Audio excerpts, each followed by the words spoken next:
एक तो आपने कहा हिंदू मुस्लिम की राजनीति अब नहीं चलेगी, ये आपने कहा। मुझे याद है कि सोनिया गांधी जी हमारे इंडिया टुडे कॉन्क्लेव में आई थी 4-5-6 साल पहले, और उन्होंने कहा था बीजेपी ने बड़े आसानी से कांग्रेस को एक मुस्लिम पार्टी एक तरह से बनाया है, और कांग्रेस ये जो हिंदुत्व की राजनीति है उसमें वो बीजेपी को कॉम्बैट नहीं कर पाई। तो एक तरह से उनका तो वोट, बीजेपी का तो वोट बैंक बढ़ गया और आपको एक तरह से मुस्लिम पार्टी ब्रांड किया गया। अब जब आप राम मंदिर की प्राण प्रतिष्ठा में कांग्रेस नहीं जाती है तो बीजेपी कहती है ये एंटी हिंदू पार्टी है। तो कैसे ये एक आपकी एक ब्रांडिंग हो गई है एंटी हिंदू पार्टी? ये तो इसमें आप लोगों ने खूब मदद की है बीजेपी की इस ब्रांडिंग में, और ब्रांडिंग काफी समय से चल रही है। लेकिन आप हमेशा मीडिया को दोष दे रही हैं। नहीं, दोष नहीं देती। देखिए, दोष बिल्कुल नहीं देती। मैं आपको कितने समय से जानती हूँ, बिल्कुल दोष नहीं देती हूँ। लेकिन एक सच्चाई है ना देश की। सच्चाई तो ये है कि बड़े बड़े जो मीडिया के घराने हैं वो सब बड़े बड़े उद्योगपतियों ने खरीदे हुए हैं या उन्हीं के हैं। सच्चाई है ना, इस सच्चाई से आप भाग तो नहीं सकते। और सच्चाई है कि इन बड़े उद्योगपतियों की साठ-गांठ है मोदी जी के साथ। लेकिन जो आपने मेरे से सवाल किया कि हमारी ब्रांडिंग ये कर दी है कि हम धर्म विरोधी पार्टी हैं या हिंदू विरोधी पार्टी हैं, आप मुझे बताइए हमारे सबसे बड़े नेता कौन है? हमारी पार्टी के सबसे बड़े नेता कौन है, बताइए? आप मुझे बताइए। सब महात्मा गांधी जी सबसे बड़े नेता रहे। ये जो स्वतंत्रता का आंदोलन था, जो सत्य और अहिंसा पे आधारित था, ये महात्मा गांधी जी का आंदोलन था। इसी में जवाहरलाल नेहरू जी ने सारी अपनी जायदाद सब कुछ देश को देके इसमें जुड़े। जी बिल्कुल ठीक है, और तमाम लोग जुड़े इसमें। वो गांधी नेहरू का जमाना था। वो नहीं, हुई है, मैं आपको कुछ समझा रही हूँ, आप सुन लीजिए।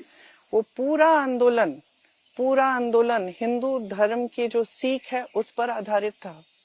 सत्यमेव जयते, सत्य के पथ पर चलना, ये हिंदू धर्म की सीख है।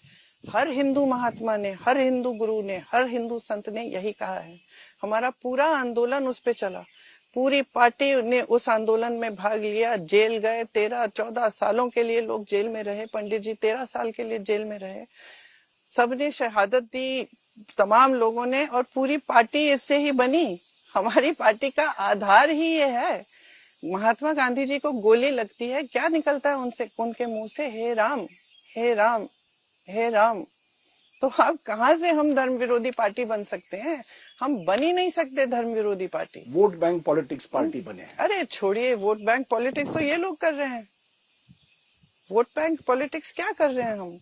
हम विकास की बात कर रहे हैं। हम क्या अपनी गारंटीज में कह रहे हैं इसको देंगे, उसको देंगे, ये इसको नहीं देंगे? हमारी जो गारंटीज है सबके लिए, हमारा विकास हमेशा सबके लिए रहा है। यही हमारा, देखिए तो मुस्लिम रिजर्वेशन। अब वो तो कुछ भी कह लेते हैं। वो तो कह रहे हैं कि हम भैंस चुरा रहे हैं आपकी। वो तो कुछ भी कह देते हैं। अरे उनका जो पूरा प्रचार रहा है, परसों 2 दिन पहले प्रधानमंत्री जी ने एक इंटरव्यू दिया जिसमें अपने पूरे प्रचार, अपनी पूरी राजनीति, अपनी पूरी विचारधारा का खंडन कर दिया।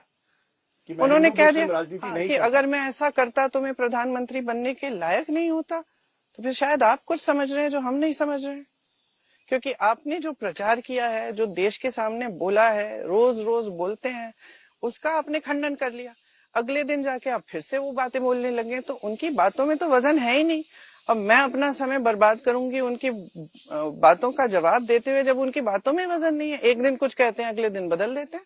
मैम, आपने कहा ये हिंदू मुस्लिम राजनीति नहीं चलती, लेकिन क्या आप मानती हैं, मैं पूछ रहा हूं, कि राम प्राण प्रतिष्ठा में न जाना मिस्टेक थी कांग्रेस की या नहीं? अगर आप हर चीज को राजनीतिक नजरिए से देखें तो आप कुछ भी कह सकते हैं। धर्म एक राजनीतिक मसला नहीं है। धर्म हर हिंदुस्तानी के दिल का मसला है। हर हिंदुस्तानी के दिल में भगवान है, चाहे वो भगवान राम हो, चाहे शिव जी हो, चाहे किसी और धर्म के हो। कोई गलती नहीं, सुनिए मेरी बात। तो जो धर्म है वो दिल में हर हिंदुस्तानी के है। जहाँ आस्था है, जहाँ देश की आस्था है और जनता की आस्था है, उसका आदर होना ही चाहिए। तो इसमें ये कहना गलती की नहीं गलती की, ये तो आप राजनीतिक नजरिए से देख रहे हैं। क्योंकि जो प्राण प्रतिष्ठा का कार्यक्रम था उसमें भाजपा से न्योता आया था। तो ये स्पष्ट किया था कांग्रेस पार्टी ने, हम आदर करते हैं पूरी तरह से। देश की जहां आस्था है उस जगह की का हम आदर ना करें, ये हो ही नहीं सकता। हम देश के प्रतिनिधि हैं, हम जनता के प्रतिनिधि।